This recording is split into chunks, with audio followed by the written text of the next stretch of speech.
Ich wünsche euch allen einen wunderschönen Abend und seid herzlich willkommen in meinem Astrologie-YouTuber-Kanal. Am 26. April 2026 wird Uranus in Tierkreiszeichen Zwilling reinkommen und das, was ihr seht, ist genau der Moment, wenn der Uranus in Zwillings-Tierkreiszeichen eintritt dieses Jahr. Das ist etwas sehr wichtig eigentlich, weil dieses Eintritt wird ganz große Veränderungen in unserem Leben schaffen, aber auch in der Welt natürlich. Und wir wollen hier einfach mal so auch schauen, was es für die Schweiz bedeutet, für die Deutschland bedeutet, wie ihr auch mit der ganzen Energie umgeht und was auch so in der Welt natürlich auch ein bisschen passieren wird. Und alle Planeten haben jetzt natürlich auf den Uranus gewartet, dass der Uranus jetzt mal in Zwilling kommt. Und es ist aber so, dass es nachher viel Dinge relativ schnell sich verändern wird, weil dann wird es wirklich so eine neue Energie im Laufen und das werdet ihr auch selber dann in eurem Leben spüren. Wir wollen jetzt mal schauen, was das für eine Konstellation ist. Zuerst ist es auch wichtig, dass wir so ein bisschen schauen, ja, was ist überhaupt Zwillingsenergie, bevor ich euch die einzelne Sache hier dann erkläre. Also Zwillingenergie hat mit dem Thematik vor allem zu tun, Nachbarschaft und Geschwistern, auch die Kommunikation untereinander, auch die Weiterbildungen, Ausbildungen, die wir machen, so die jugendliche Zeit, Jugendliche vor allem. Aber was vor allem der Zwilling ist, ist auch so mit Geschäften eigentlich. Also Laden, Ladengeschäfte, wie man tut miteinander eine Verhandlung abschließen. Es hat auch mit dem Reisen an und für sich zu tun. Es hat aber auch so viel mit Informationen zu tun eigentlich, wo man so untereinander gibt. Und die Schattenseite von Zwilling, es hat auch so ein bisschen mit Lügen zu tun eigentlich oder Sachen, wo man so in Versteckte tut, also im Hintergrund macht. Also der Zwilling hat ja das Schöne eigentlich, dass schnell etwas versteht, schnell verhandeln kann, schnell denken kann. Aber die Schattenseite kann es auch eine Lügengeschichte sein, etwas vertuschen kann es sein. Zum Beispiel, ich sage halt immer, in einer, zum Beispiel, es ist ein Land, wo nur 40 Grad Sonne ist und die Zwillingsenergie ist in der Lage, denen einen Schlittschuh zu verkaufen, obwohl es in diesem Land vielleicht nie Schnee gibt. Also das ist so von der Energie her, müsst ihr das so von der Energie her so vorstellen. Also es ist raffiniertes Energie.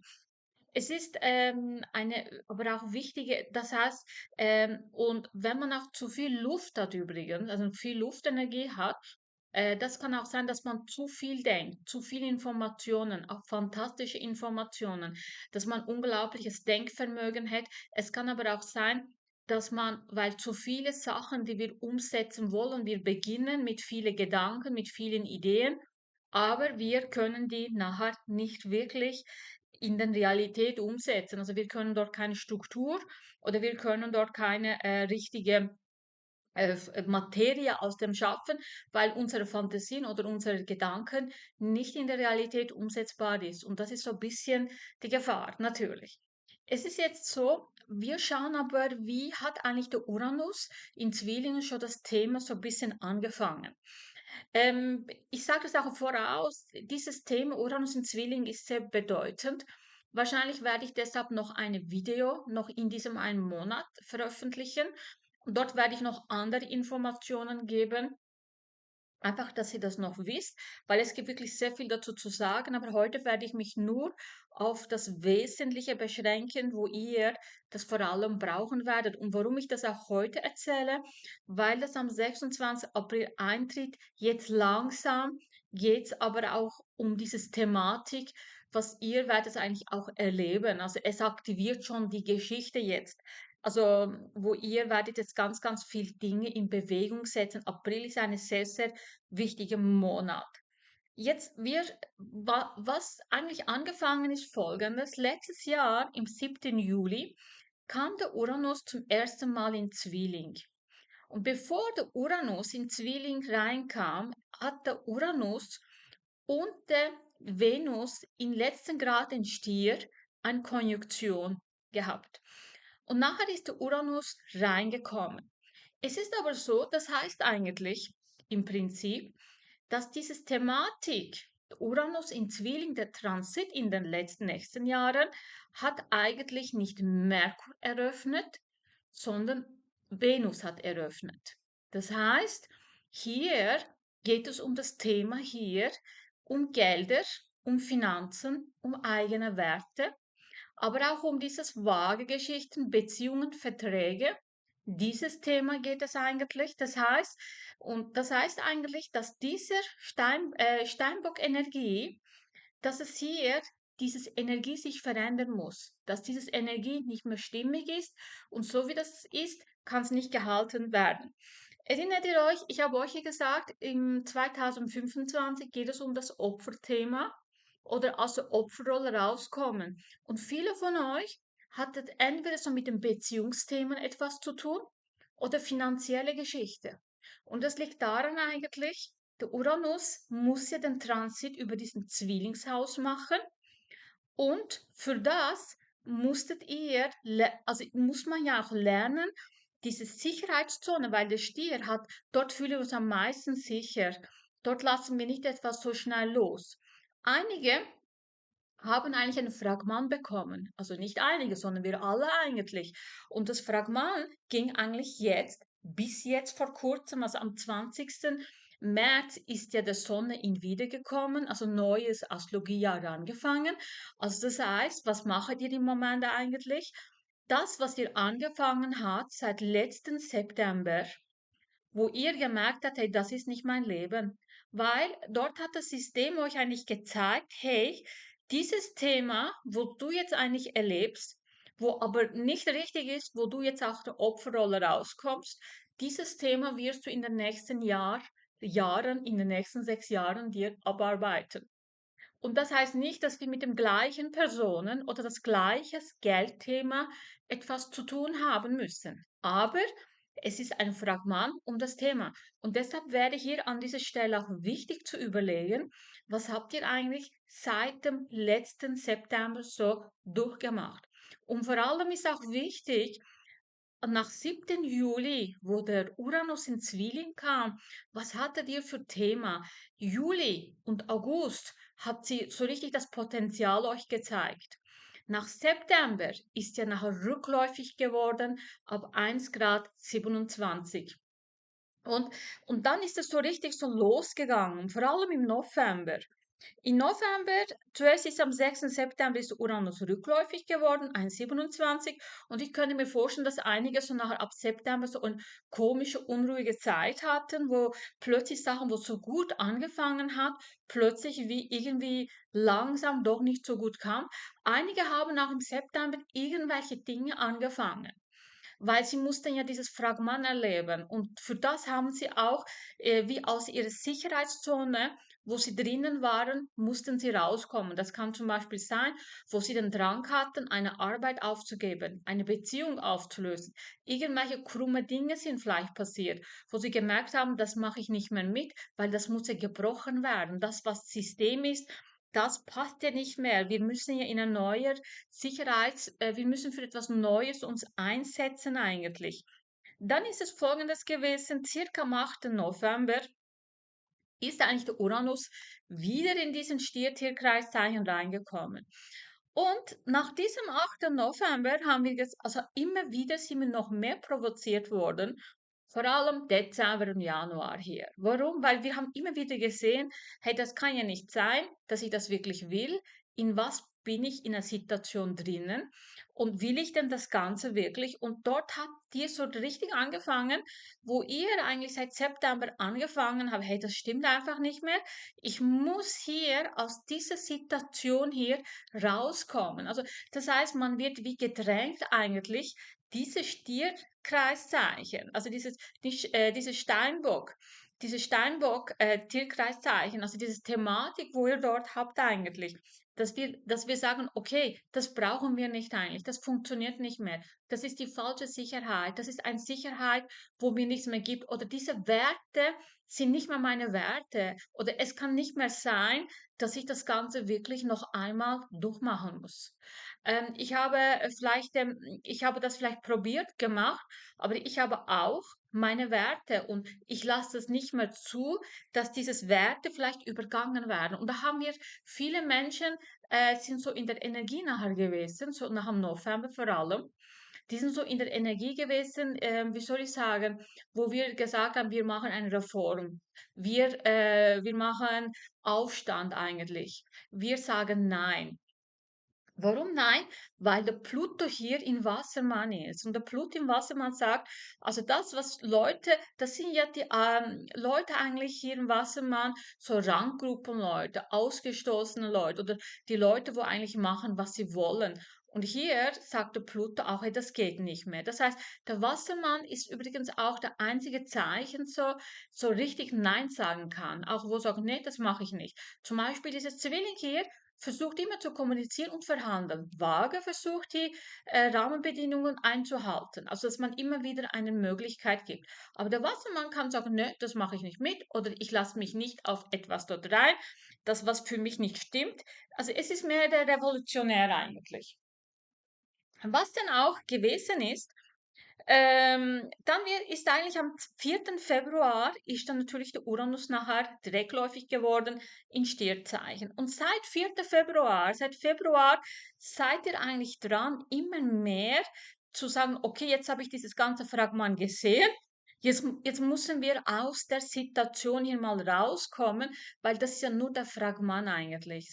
Und am Anfang ist es vielleicht noch nicht so stark gewesen, aber nachher ist ja dieses rückläufige Merkur und vor allem ist auch der Mondfinsternis stattgefunden. Und das war ja auch in der Jungfrau. Und was macht ihr eigentlich seit dieser Mondfinsternis? Wo ihr sagt, so jetzt müssen wir Ordnung schaffen. Also jetzt brauchen wir das, was nicht gut ist, von dem lösen wir uns eigentlich. Und deshalb im März, das ist so eine ganz starke Monat gewesen, erinnert ihr euch, ich habe euch über diesen Fische-Tierkreiszeichen vor allem gesagt, Achtung, Achtung Leute, hier, das ist eine ganz, ganz wichtige Rückläufigkeit. Das war die erste Test dieses Jahr übrigens. Und auch für unsere Zukunft war es wichtig. Hier, ich habe euch auch gesagt, wenn der Merkur hier ist, wir werden auch gewisse Ängste haben. Entweder haben wir Ängste und laufen davon, oder wir in dieser Situation, wo wir drinnen stecken, Dinge aus der Vergangenheit, die bringen wir jetzt in Ordnung, wo nicht stimmig sind. Und das hat oft so mit Behörde, Ämtern, juristische Dinge zu tun, habe ich gesagt, oder Mietverträge, Umzug oder irgendwelche Sachen. Und ich habe euch gesagt, ähm, oft, wenn man so davonläuft oder weggeht, also die eine Seite möchte Verbindlichkeit und die andere Seite will keine Verbindlichkeit. Und die eine Seite wird sagen, also dieses Unverbindlichkeit, dieses Unseriosität, die möchte ich nicht mehr, also löse ich mich. Und einige von euch haben zum Beispiel gesagt, oh, mein Job ist nicht mehr gut, ich will mich woanders bewerben. Ist so eine Situation reingekommen. Warum? Weil das ist vielleicht etwas aus der Vergangenheit gewesen, was nicht mehr gut war. Und ihr, die Leute, die hier einen starken Mars haben, übrigens in ihrem eigenen Radix, die haben ihr intuitiv gemerkt, so jetzt muss ich hier in eine bessere Konstellation gehen. Und das sind jetzt diejenigen Leute, die eigentlich an ihrem vergangenes Leben gearbeitet haben und bessere Strukturen geschafft haben und die falschen Strukturen losgelassen haben, die sind so ein bisschen an der gewinnenden Seite. Leute, die hier gesagt haben, ich übernehme keine Verantwortung, ich bleibe in den Schweigen. Warum Schweigen? Weil Merkur hat ja in diesem geschlossenen Raum zu tun und da zieht man sich gerne zurück, dort schweigt man, dort will man ein bisschen so untertauchen, man will so ein bisschen sich verstecken so quasi und die haben ohne zu merken eigentlich wie Verluste gemacht vielleicht im Leben und die werden das vielleicht auch später merken. Das war so diese Konstellation eigentlich. Und jetzt geht's aber in eine ganz, ganz zweite wichtige Teil übrigens. Jetzt ist so, ihr wisst ja, der Pluto ist ja schon jetzt eigentlich in Wassermann. Deshalb viele von euch sind seit Pluto nicht im Wassermann ist, in diesem Bereich am starken Veränderungen. Und einige merken das und hier ist ja auch wichtig im Moment bei dem Pluto, dass man in diesem Tierkreiszeichen Wassermann, dass man dort ganz stark dort die Verantwortung übernimmt. Wo macht man das vor allem? In den Löwenseiten, meine Lieben. Das heißt, Hier in Löwe-Seite müsst ihr ganz viel mit Bewusstsein umgehen. Aber jetzt ist ganz wichtig, der Uranus kommt jetzt ja in Zwillingstierkreiszeichen. Und jetzt, was ganz wichtig ist, dieses Jahr, wie letzten Juli übrigens, bevor er in Zwillingstierkreiszeichen reinkommt, zuerst wird eigentlich der Venus und der Uranus hier wieder eine Konjunktion machen. Das heißt, bis jetzt ging es um Fragment und jetzt wieder das gleiche Konstellation. Und dann kommt zuerst der Venus in Zwilling rein und dann kommt Uranus hier in Zwilling rein. Das heißt eigentlich ganz klar, die Eröffnung dieses Themas ist ganz klar Gelder, Werte, Sicherheit, Körperlichkeit, Finanzen, Immobilien, Schönheit, Ästhetik und natürlich auch Waage-Thema. Deshalb kann es auch sein, dass dieses Jahr Wagen und vor allem Stiere ein bisschen so durch den Wind sein können. Aber nicht nur dieses Jahr, es ist einfach ein Thema, dass wir diese Sachen, wo wir uns festgehalten dran, wo wir gesagt haben, du, dieses System passt nicht mehr, wir wollen in ein neues System eigentlich reingehen. Nachdem das hier passiert, kommt nachher am 17. Mai der Merkur in Zwilling rein. Was ganz wichtig ist, am 18. Mai wird Merkur mit dem Uranus eine Konjunktion machen. Das heißt jetzt Folgendes, jetzt müsst ihr euch nicht erschrecken, dass ich euch so viel technische Sachen erzähle. Das mache ich nicht. Ihr müsst jetzt nicht denken, dass ich euch hier ein Seminar hier gebe, sondern ich will euch jetzt etwas erklären. Schaut mal, Leute, hier geht es im Moment eigentlich darum, das System sagt, okay, wir wollen eigentlich die alten Strukturen, die alten Sicherheitszonen, wo ihr eigentlich euch daran so festgenagelt habt, dass es eure Werte sind und das sind eure Systeme, eure Sicherheitszonen, die müssen jetzt gebrochen werden, weil das einfach nicht mehr stimmig sind. Das sind vielleicht falsche Werte, vielleicht falsche Nahrung kann es auch sein, wo wir uns falsch ernähren, kann das sein. Es kann aber auch sein, dass wir in die falschen Werten leben und durch das eigentlich unser Privatleben überhaupt nicht mehr schön sind. Damit das aber auch passieren kann, auch dieses Finanzfeld wird sich ganz gravierend verändern. Damit das auch wirklich passieren kann, muss auch gewisse Sachen wie verlockend werden eigentlich. Und es ist etwas ganz, ganz wichtig zu wissen. Wenn der Uranus im Zwillingstierkreis nach Hause kommt, der Zwilling hat mit ganz viel Ideen zu tun. Extrem viel super Ideen. Und diese Ideen sind so verlockend. Und es ist aber wichtig zu wissen, dieses Zwillingstierkreiszeichen sieht den Stierkreiszeichen nicht. Das heißt, wenn der Venus hier ist, dass ein neuer Zyklus hier auch mitverantwortlich ist, Venus sieht seine eigene Zuhause nicht, eigene Finanzen nicht, eigene Ressourcen nicht. Der will flirten, der will machen, der will schauen, aber der sieht seine Finanzen nicht. Gleichzeitig ist es aber auch so, dass der Zwillings auch diesen Krebshaus nicht sieht. Gleichzeitig ist es aber auch so, dass der Merkur mit der Jungfrau, der Zwilling mit dem Jungfrau im Quadrat ist und vor allem dieses Merkur ist in Widerzeichen. Der Merkur sieht auch seine zweite Zuhause nicht, mein Lieben. Es ist nicht im Blickwinkel bei denen, ist nicht ganz optimal. Dann ist es auch so, dass dieses Zwillingshaus mit diesem Fisch wieder im Quadrat ist. Hm? Und vor allem auch diesen Steinbockhaus ist nicht im Blickwinkel. Das heißt, dieses Haus wird nicht gesehen, dieses Haus wird nicht gesehen, dieses Haus und dieses Haus ist in Clinch, könnt ihr euch vorstellen. Also dort wird die ganze große Geschichte passieren. Auch dieses Haus wird nicht wahrgenommen und dieses Haus. Und somit ist es so, im Zwillingshaus muss man ganz, ganz besonders auf folgende Dinge achtbar sein. Erstens, auf dieses Gedanken, die wir haben. Also zum Beispiel, ich habe zum Beispiel eine gigantische Idee, dass ich ein Imperium machen möchte. Ich sage zum Beispiel, ich will eine Plattform machen und ich will in diesem Plattform irgendwelche 120 Berater haben, wo für mich arbeiten. Super.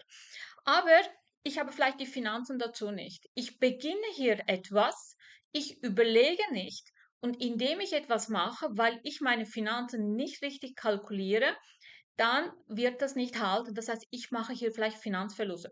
Oder ich mache irgendetwas und ich überlege nicht, was heißt es für mein Privatleben hier. Hm? Weil diese zwei Häuser sind wirklich belastet, meine Lieben. Also diese zwei Häuser sind hier belastet. Das heißt, beim Krebs ist auch sehr wichtig, dort ist auch der Mond zuständig. Das heißt, teilweise, vielleicht kennt ihr das, dass ihr irgendetwas macht oder tut, aber mit eurem Seele, mit eurem Gefühle ist das nicht in einheitlich. Warum? Weil ihr euch vielleicht in diesem Moment vielleicht völlig eine Idee seid, aber ihr euch eigentlich nicht richtig spürt. Weil wir uns nicht richtig spüren, überlegen wir auch nicht immer, ja, will das unsere Seele wirklich? Weil es ist wirklich selten, dass wir uns wirklich völlig mit unserer Seele uns auch wirklich befassen. Die meisten Leute befassen sich nicht. Also die meisten Leute zum Beispiel haben das Gefühl, ja, weil das Gesellschaft von mir will oder weil sie das so gehört oder ich darf nicht unhöflich sein. Also ich muss sehr viele Dinge dulden oder machen. Das heißt, teilweise, was machen viele Leute eigentlich? Sie tun ihre Seele vergewaltigen lassen. Durch irgendwelche gesellschaftliche Normen eigentlich, weil sich das nicht gehört, weil man das nicht macht oder wegen das und wegen das. Und irgendeinmal ist die Seele eigentlich wie so unter Eis gestellt, im Tiefkühlfach. Das heißt, wir funktionieren, wir machen, aber unsere Seele wird übergangen und das ist hier auch dieses Gefahr hier drinnen. Was vor allem auch wichtig ist, wie ihr seht in diesem Konstellation, diese Steinbock-Energie im 12. Haus. Das heißt, wenn man hier nicht, also wenn man hier vorsichtig ist, da kann man viele Dinge, was in unseren Strukturen nicht gut sind, mit den richtigen Ideen, mit den richtigen Einstellungen umorganisieren und in richtigen Bahn lenken. Wir können unsere ganze Arbeitssituation, unser Alltag wunderbar umorganisieren. Das heißt, wir müssen bei uns bleiben, wir müssen unsere Seele fragen, liebe Seele, was möchtest du gerne? Was hier auch ganz, ganz wichtig ist, hier ist das Aszendent 29,52 Grad. Jetzt eine Minute später, also nachdem dieser Eintritt stattgefunden hat, eine Minute später wird der Aszendent Wassermann werden. Das heißt eigentlich Folgendes, also bevor ich noch dazu komme, dieses Mond muss ich auch schnell nochmal sagen, dieses Aszendent wird nach einer Minute in Wassermann kommt er. Und dieses Mond ist auch 29,53 Grad in Löwe. Und so ich das weiß, ist nach 12 Minuten oder nach 14 Minuten, circa, ich glaube 12 Minuten ist es, nach 12 Minuten kommt der Mond in Jungfrau rein. Das heißt jetzt Folgendes. Wir werden hier, nachdem diese stattgefunden hat, und am 18. Mai wird der Merkur und der Uranus eigentlich hier Konjunktion machen. Nachdem werden wir hier wunderbare Ideen im Mai haben, Leute. Und wir werden irgendwelche Sachen hier beginnen wollen. Und diese Dinge, wo wir beginnen wollen, wir werden euphorisch sein. Warum? Weil der Mond ist im letzten Grad in der Löwen. Wir wollen das machen, wir tun. Was aber Gefahr ist, wenn wir diese Dinge zu schnell machen, unüberlegt machen, nicht richtig kalkulieren, dann wird es so sein, dass wir das nach 2 Jahren eigentlich unsere Strukturen hier verlieren werden. Warum? Weil der Zwilling sieht diesen Steinbock nicht. Und Steinbock hat mit dem Karriere zu tun übrigens, Dinge, die wir im Leben erarbeitet haben, mit unseren Strukturen, staatlichen Dingen zu tun. Irgendwelche behördlichen kann diese Dinge sein, aber vor allem auch unser Status eigentlich, dort, wo wir uns ganz viel Leistung gebraucht haben. Und das hat auch so mit den Weltgeschichten übrigens zu tun, wo ich gesagt habe euch, dieses Jahr ist ganz wichtig, vor allem hier im März ist losgegangen.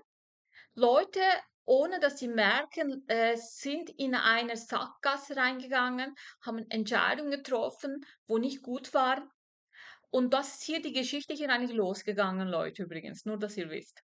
Hier ist auch Folgendes wichtig, einfach, dass ihr das auch noch wisst. Der Uranus, wenn sie mit dem Venus in Konjunktion ist, hier im Mai, also nach Ende April, nach 26. April geht es los, Leute. Zuerst geht es die Schattentage und nachher die positiven Tage. Aber hier im Mai bis 1. Juni übrigens, kann sein, dass ihr irgendwelche Leute kennenlernt, irgendwelche Geschäftsidee habt, irgendwelche Sachen machen möchtet, irgendwelche Gruppierungen reinkommt, irgendwelche Deals, Nachbarschaftsgeschichten kann das sein. Aber was wichtig ist nachher, im Juni wird der rückläufige Merkur eigentlich stattfinden. Das heißt, einen Monat vorher, bevor der rückläufige Merkur passiert, wie ist der eigentlich der Uranus mit dem Merkur in Konjunktion?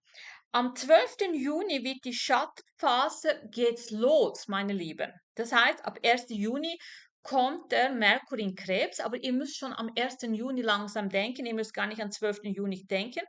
Nach 29. Juni wird der Merkur rückläufig. Das heißt, nach Juni eigentlich, alles, was ihr im Mai macht und vor allem im Juni macht, das wird nachher ganz großes Thema werden im rückläufigen Zeit. Das heißt, diese Fische-Thema, diese rückläufige Merkur ist ein wichtiges Thema und viele Leute, die werden hier, wenn sie nicht Achtung, vorsichtig sind, Verhaltensmuster reinbringen, wie aus der Vergangenheit.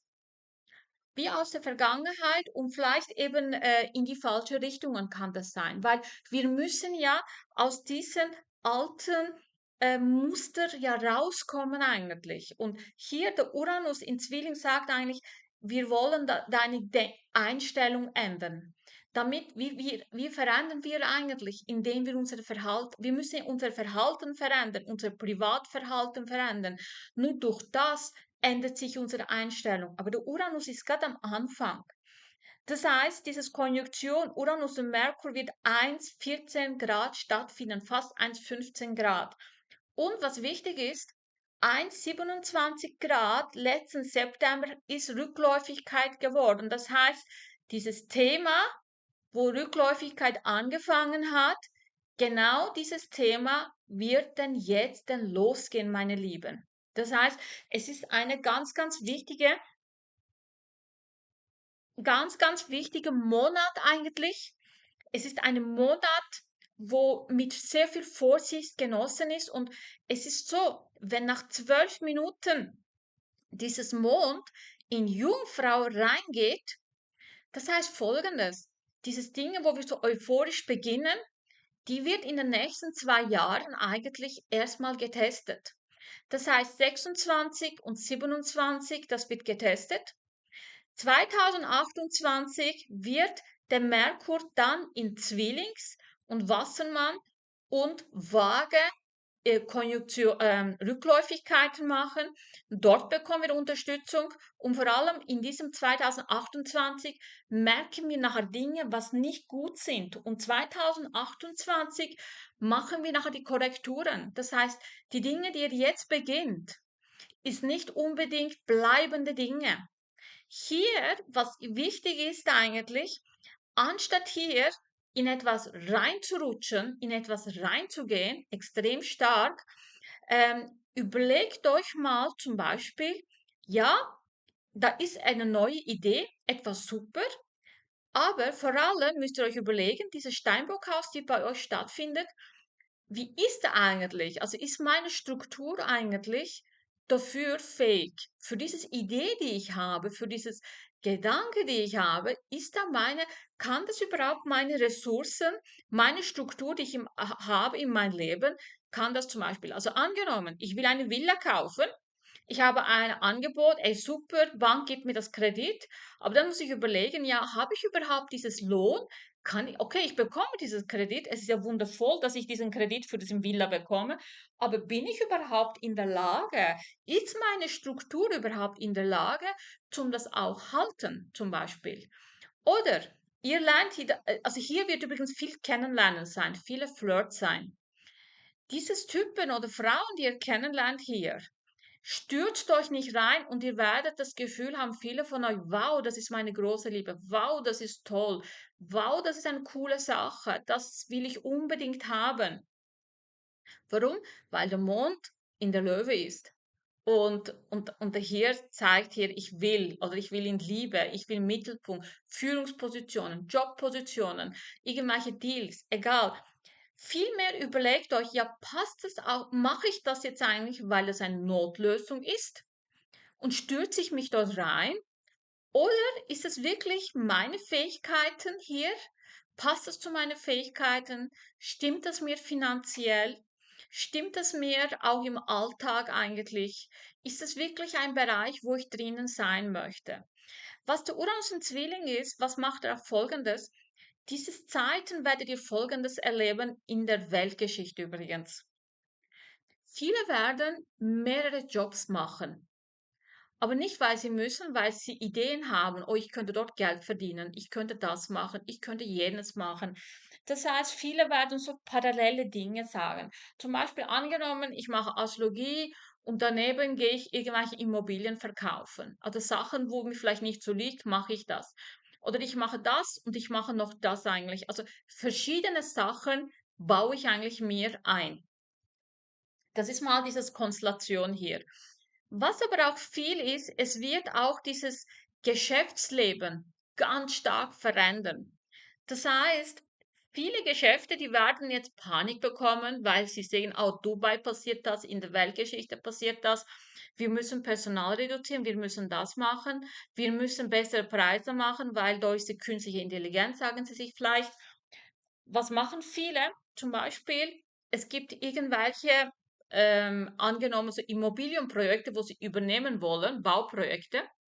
Sie übernehmen das, gehen unter die Preis. Also sie geben einen extremen, günstigen Preis, damit sie das Projekt bekommen. Das Problem wird aber sein, sie werden die Qualität nicht bringen können vielleicht. Oder sie werden künstliche Intelligenz einbauen in der Firma, damit sie Personal eigentlich wegschicken können.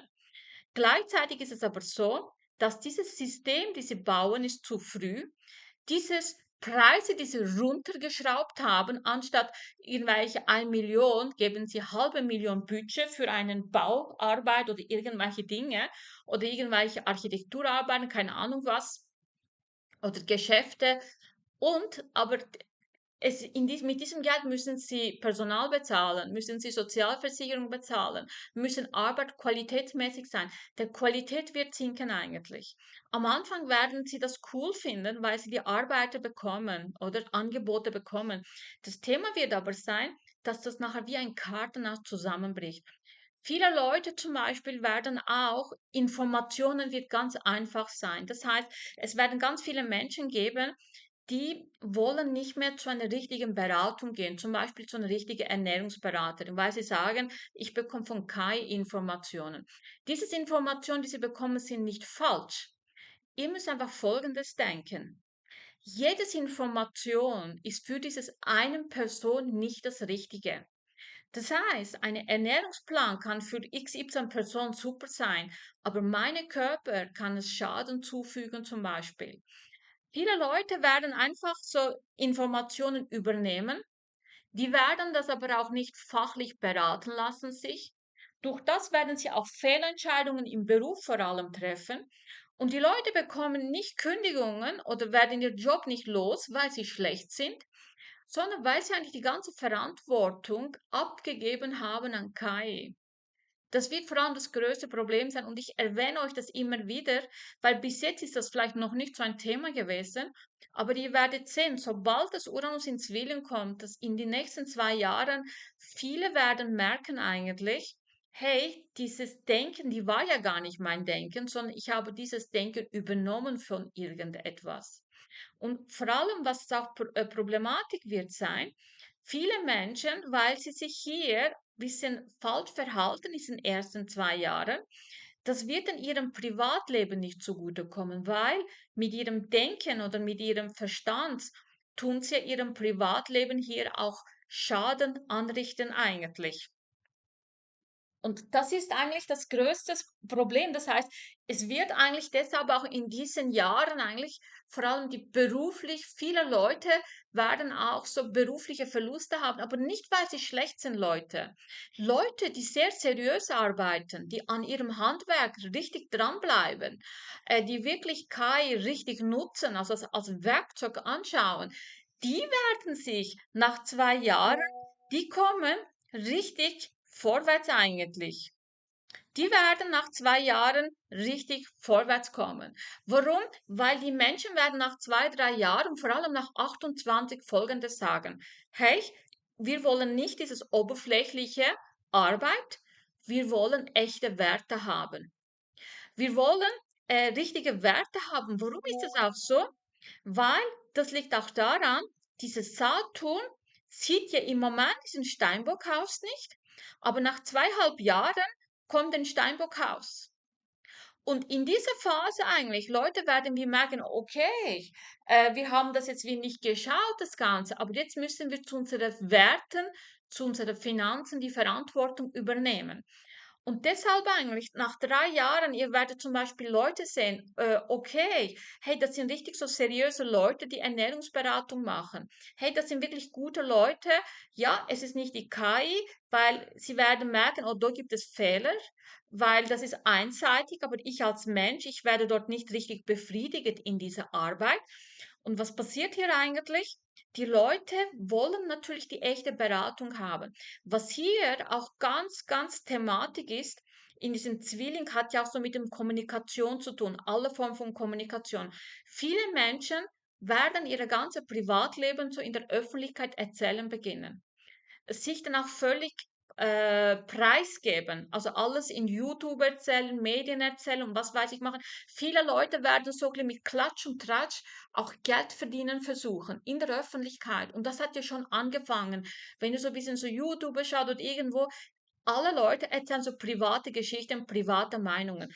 Diese Dinge werden vor allem, ihr müsst in diesem Bereich, also wenn ihr in diesem Bereich arbeitet, vor allem Jobs macht, dort müsst ihr vor allem ganz achtsam sein. Weil zuerst werden die wie Kartenhäuser brechen. Warum? Weil hier, nachdem diese 6 Jahre vorbei ist, mein Lieben, da gibt es, da kommt der Uranus in diesem Haus und am Schluss, die letzten 6 Jahre, in diesem Löwehaus, nach 12 Jahren eigentlich. Aber hier vor allem, wenn es hier ist, ist die eine Seite den Zwillings und die andere Seite ist der Löwe. In diesem Bereich hier, wenn es der Uranus kommt vor allem, das wird so sein, da kommen eigentlich, weil dieses Krebshaus hat auch so mit Volk zu tun, Volk vom Land zu tun. Das heißt, dort kommen natürlich ganz, ganz starke Gesetze und das wird dann eigentlich so nach Jahre 31 losgehen, in den letzten 2 Jahren von Zwillingen, wenn ihr mit den falschen Informationen gearbeitet habt. Das heißt nicht mit eurem eigenen Wissen, sondern ihr habt versucht, zum Beispiel über irgendwelche Leute Tratsch erzählen oder über irgendwelche Nachbarn. Und was wird passieren eigentlich? Die Leute werden so nach 6 Jahren auch vor allem sagen, wir wollen nicht mit jedem Kontakt haben. Wir wollen nicht, dass unser Leben in der Öffentlichkeit erzählt wird.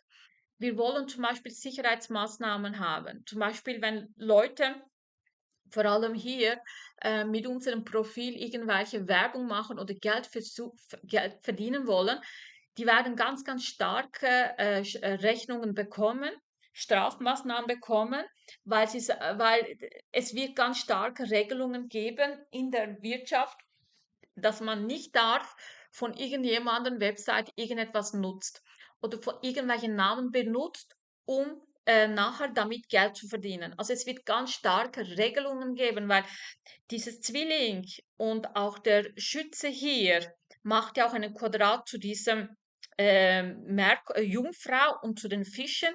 Und hier geht es vor allem nach, es kann hier auch das Geschäftsverlust eben geben, weil man am Alltag falsche Arbeit geleistet hat.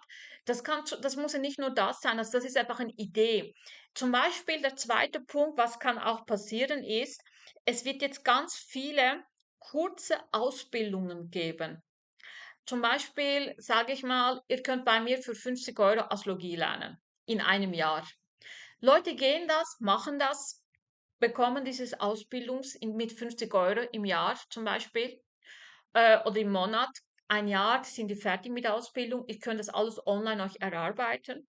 Das Problematik wird sein, dass ihr nachher das Handwerk nicht beherrscht und ihr arbeitet ja vielleicht nachher mit dem, aber das ist nichts nützlich. Das heißt, diese viele Ausbildungen sind so künstliche Ausbildungen, sind nicht die echte Ausbildungen. Oder es geht ja nicht um das Zertifikat, sondern es geht um das Inhalt eigentlich, dass der Inhalt nicht stimmig ist. Es kann auch zum Beispiel sein, dass ihr aus der Uni irgendwelche Ausbildungen machen könnt, wo irgendwelche Uni sagt, ja, ihr könnt hier irgendwelche Ausbildung machen, auch wenn ihr nicht studiert. Und weil das eigentlich so Copyright-Sachen sind, vielleicht teilweise, dass die auch ihre Gültigkeit verlieren werden. Das heißt, viele Leute, die werden nach 6 Jahren schauen, du, was ist das für ein Zertifikat? Hat das überhaupt seine Gültigkeit oder nicht? Das heißt, ist das überhaupt seriös oder nicht? Das heißt, es ist hier auch wichtig zu überlegen, in diesen 6 Jahren, was macht ihr? Weil vor allem, es hat ja auch mit Ausbildungen zu tun. Also, wenn ihr auch Ausbildungen macht, schaut unbedingt, lerne ich wirklich das Handwerkzeug? Oder ist das eine schnell Quickie Ausbildungen, wo ich eigentlich vielleicht Geld gebe, dort 500 €, dort 1.000 €, dort 600 €, ich irgendwelche was lerne, aber schlussendlich ich das Handwerkzeug nicht kann, nicht beherrsche. Oder es kann zum Beispiel sein, dass ich plötzlich das Gefühl habe, ich möchte in Tourismusbranche arbeiten und ich bekomme jetzt schnell ein Zertifikat und im Moment hat es vielleicht seine Gültigkeit. Aber dieses Zertifikat ist nicht wertvoll, weil vielleicht ich gewisse Dinge nicht mache und vor allem, was auch passieren kann, ist, weil man das Handwerk nicht richtig beherrscht, macht man auch Fehler. Und diese Fehler kann so gravierend sein, dass das nachher das Geschäft eigentlich angreift. Das ist wie, jetzt werden viele Leute mit künstlicher Intelligenz anfangen, viele Firmen, und das wird dann auch viele Firmen auch Schaden anrichten. Also solche Dinge sind auch ganz wichtig. Das heißt, hier sind wichtig eigentlich vor allem diese Jahre Ausbildungen, also neue Sachen sich erarbeiten, neues Denken erarbeiten. Es ist wirklich wichtig. Die Handwerk zu verstehen ist wichtig, weil das sind unglaubliche gute Möglichkeiten. Leute, die in diese 6 Jahre gute Ausbildungen machen eigentlich, die kommen dann auch später vorwärts. Vor allem auch, was wichtig ist, ihr müsst ja nicht nur Ausbildungen machen, auch im Geschäft. Es gibt Leute, hier ist der Start, damit sie ein erfolgreiches Geschäft haben. Aber hier geht es aber auch wirklich darum zu überlegen, immer die Ideen, die ich jetzt habe, und ihr werdet viele Ideen haben, und das Gefahr ist vor allem der rückläufige Merkur, meine Lieben. 6 Jahre lang. Weil dieses Zwilling, der Merkur zuständig ist. Der Merkur ist verantwortlich für Jungfrau übrigens und für den Zwilling. Und jedes Mal, wenn es rückläufig wird und weil der Uranus in den Zwillinghaus ist, da könnt ihr unglaubliche, brillante Ideen haben, oder bevor es Rückläufigkeit passiert, da könnt ihr fantastische Ideen haben, aber teilweise kann es auch sein, dass diese Ideen euch über Irre führt, dass ihr etwas Tolles beginnt, aber durch das dann auch die Struktur verliert. Also dass ihr in Verluste reingeht eigentlich. Und das ist hier auch die große Gefahr bei euch. Also das ist ganz, ganz großes Gefahr. Das, was aber für diejenigen, die sagen, okay, ich habe eine tolle Idee, aber habe ich die Ressourcen dafür? Habe ich die Finanzen dafür? Und stimmt das für mich? Fühle ich mich dabei wirklich wohl? Also ganz gut auf diesem Krebshaus schauen, gut Stierhaus schauen. Also dieses 2 Häuser, so ganz im Bewusstsein geht, Leute, wirklich im Bewusstsein geht. Und vor allem, überlegt euch auch vor allem Folgendes. Ist das, was ich hier möchte, ist es meine Idee, wirklich, weil ich das will? Oder habe ich stundenlang mit Kai kommuniziert, dass Kai mir die Idee gegeben hat, aber es ist vielleicht nicht meine. Ich habe euch einmal gesagt, dieses Jahr hat er schon angefangen. Letztes Jahr habe ich gesagt, Achtung, Achtung, wenn Uranus in Zwilling kommt, da werdet ihr gechippt werden. Schaut mal, Leute, ich muss euch gar nicht Spritzen eingeben, zum Beispiel chippen, zum Beispiel Medien. Wenn ihr zum Beispiel Medien schaut, Nachrichten schaut oder irgendwelche Sachen schaut, da werden wir schon gechippt. Also da werden wir gewaltig gechippt. Oder wenn wir mit dem KI reden, da werden wir gechippt. Das ist wie folgendes. Wenn ich ein Buch zum Beispiel über Drogen lese, dann werde ich Informationen bekommen ich über Drogen. Ich werde beeinflusst mit jedem Buch. Deshalb ist es ja wichtig, die Bücher, die wir lesen, dass wir es sorgfältig aussuchen, was lesen wir eigentlich. Das heißt, die Dinge, die wir uns unterhalten, das wird ja nachher auch unsere Zukunft. Das heißt, wenn ich die ganze Zeit natürlich mir Gedanken mache über den Selbstmord, irgendeines Tages kann es auch sein, dass ich Plan mache über den Selbstmord. Wenn ich mir aber die ganze Zeit zum Beispiel Gedanken mache, wie entwickle ich mich weiter, wie arbeite ich an mir, dann ist es auch so, dass ich meine Zeit in etwas ganz anderes investiere. Das heißt, und deshalb ist hier ganz, ganz wichtig, dass ihr bei euch seid, wirklich bewusst seid, wir sind in einem startender, einem beginnender Zyklus. Es ist noch nicht in der Mitte, es ist noch nicht ein Ende dieser Planeten, es ist der beginnende Zyklus.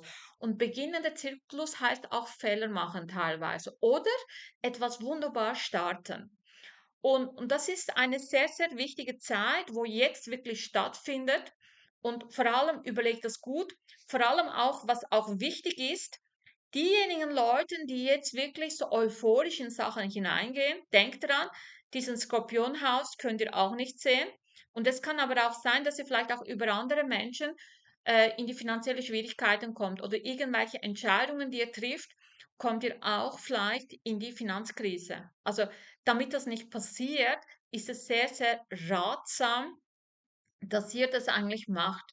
In der Welt ist es auch übrigens Folgendes, ich habe euch ja gesagt, dieses Steinbock, AC, eine Minute später kommt der Wassermann. Das heißt, ihr werdet in der Welt auch Folgendes sehen, diese Strukturen, die jetzt vorhanden sind, also vor allem dieses große Elefanten, Bosse in der Welt, wo jetzt auch Kriegs führen, also diese Struktur wird dann auch weggehen eigentlich. Das heißt, es wird eine ganz große Veränderung in der Finanzwelt geben. Das werdet ihr so nächstes Jahr vor allem sehen. Also wenn wir 28G kommen, da wird sich ganz groß dort verändern. Bankgeschichten, Banken, Finanzen, dort wird sich massiv verändern. Immobilien wird sich massiv Sachen verändern. Also dort wird ganz, ganz große Thematik sein. Ich habe aber auch eine gute Nachricht für euch, für diejenigen von der Schweiz vor allem. Im Mai wird in der Schweiz der rückläufige Merkur in Sekundardirektion direktläufig. Das heißt, nach 19 Jahren wird der Merkur direktläufig.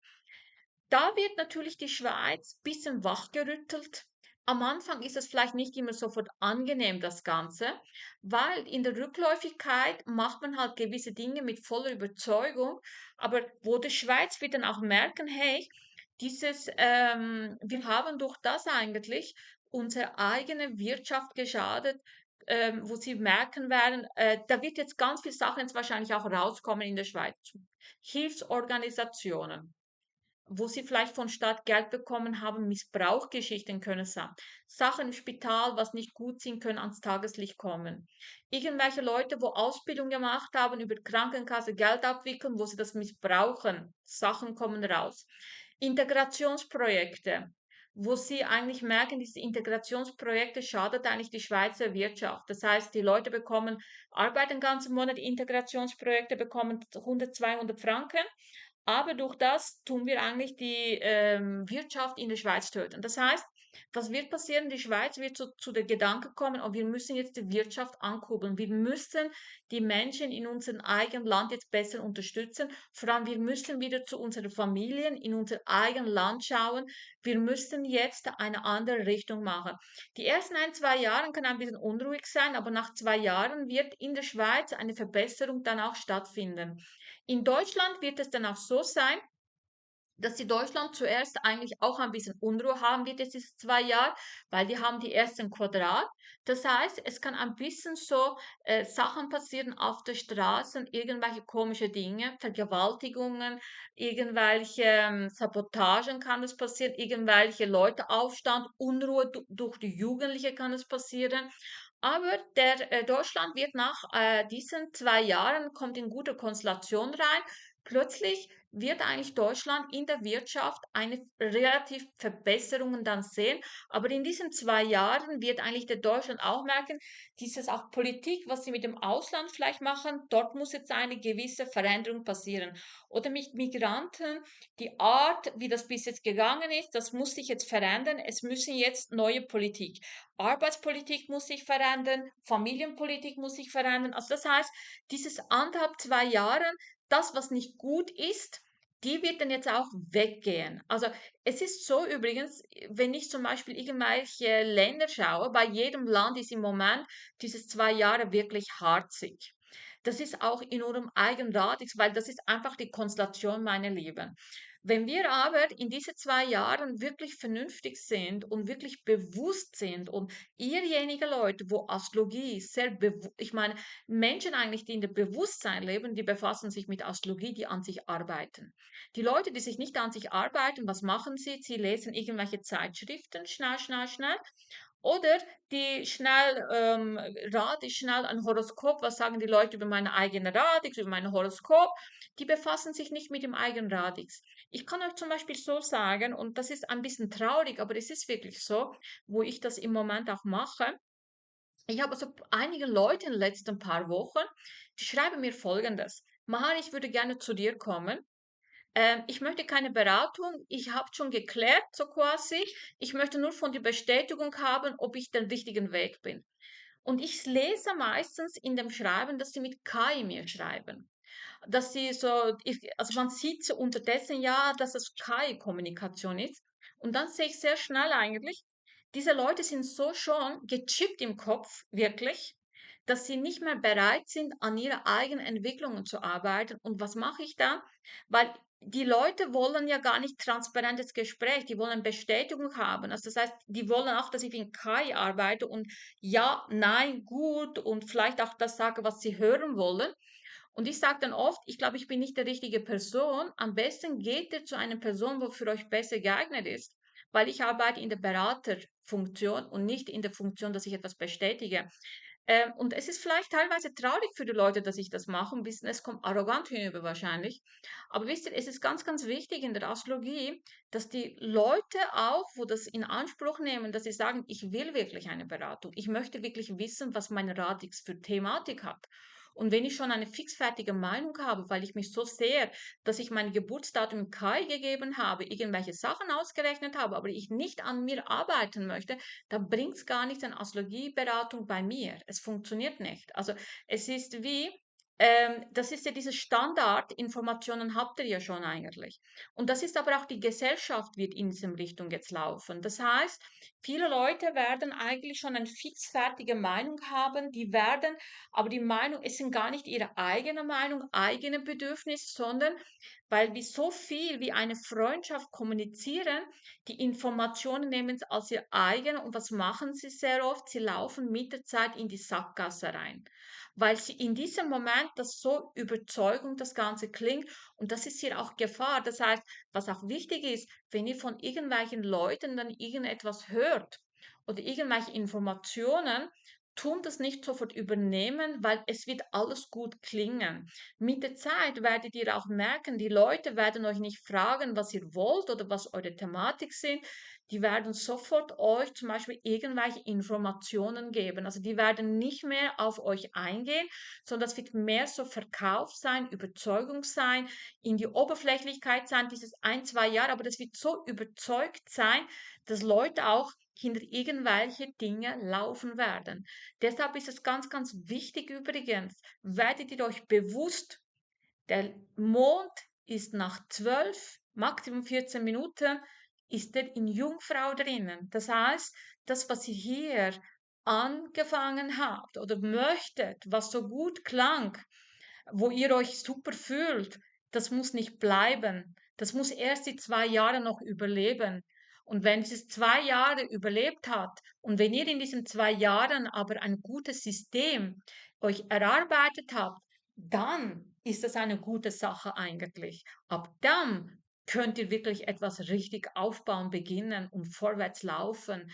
Diese 2 Jahre sind, wir beginnen Dinge, aber um zu lernen, es sind Lernthema, damit wir auch merken, die Dinge, die falsche Freiheiten sind, die Dinge, die nicht gut sind, damit wir in späterer Zeit sagen können, ja, ich habe das angefangen, das war gar nicht gut, aber jetzt mache ich die richtigen Dinge eigentlich. Vor allem 29 und 30, ja, 29, 30 wird ganz wichtige Jahre sein. Das, was ihr dort macht, vor allem, das werdet ihr richtig erarbeiten. Und ich empfehle euch auch, so von diesem 6 Jahre, macht euch ein 6-jähriges Plan, wirklich Plan in diesen 6 Jahren. Jahresplan macht euch und versucht euch an diesen realistisch zu machen und auch an diesem Plan dranbleiben. Weil sonst werdet ihr euch wie in eurem Gedanken verlieren. Und wie gesagt, also wenn der rückläufige Merkur ist, das kann euch richtig, richtig verarschen. Also von der Kommunikation, von Denken her. So, das war dieses Thematik hier. Ich hoffe, es hat euch ein bisschen was gebracht. Ich wünsche euch eine ganz tolle Zeit und bis bald.